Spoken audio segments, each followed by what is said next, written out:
Hello everyone, আসসালামু আলাইকুম। আপনারা সবাই কেমন আছেন? আলহামদুলিল্লাহ, আমি আপনাদের দোয়ায় খুবই ভালো আছি। আজ নিয়ে আসলাম গরমের খুবই মজাদার একটি শরবতের রেসিপি। আর এই গরমে এটাই আমাদের জন্য বেস্ট হবে। আসুন চলুন কিভাবে আমরা এই শরবতটা বানাই। খুব অল্প সময়, মাত্র 3 মিনিটে শরবতটা রেডি করা যায়। প্রথমে আমি এরকম একটি বাটি নিয়ে নিয়েছি আর দিয়ে দিব 1 কাপ টক দই। এটাকে আমি আগে থেকে ফেটিয়ে নিয়েছি।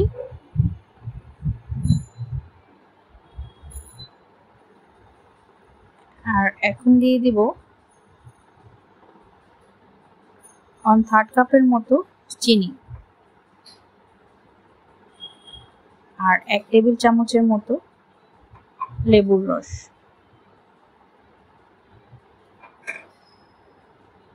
এক চা চামচেরও একটু কম হবে বিট লবণ। 1 চিমটির মতো গোলমরিচের গুঁড়া। এখন একটি চামচ বা কিছু দিয়ে এভাবে ভালো করে এটাকে ফেটিয়ে নিতে হবে আরো 2-3 মিনিটের জন্য।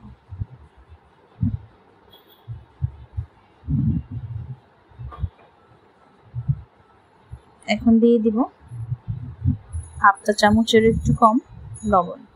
লবণ দিয়ে আমি আরো 2-1 মিনিট ভালো করে এটাকে ফেটিয়ে নিব। এখন দিয়ে দিব ঠান্ডা পানি। এখানে আমি 3 কাপ পানি নিয়েছি। ঠান্ডা পানিটি দিয়ে এইভাবে করে যাতে একটু ফেনা হয় এইভাবে করে মিক্সড করতে হবে। দেখুন আমার কিন্তু শরবতটা রেডি। আর এটার লবণটা কিন্তু একটু চেক করে নেবেন, মিষ্টিটা একটু চেক করে নিতে পারেন। এখন আমি একটি বড় মগে ঢেলে নিয়েছি আর এরকম উপর থেকে দিলে দেখবেন যে এটার উপরে ফেনা আসে। এই দেখুন,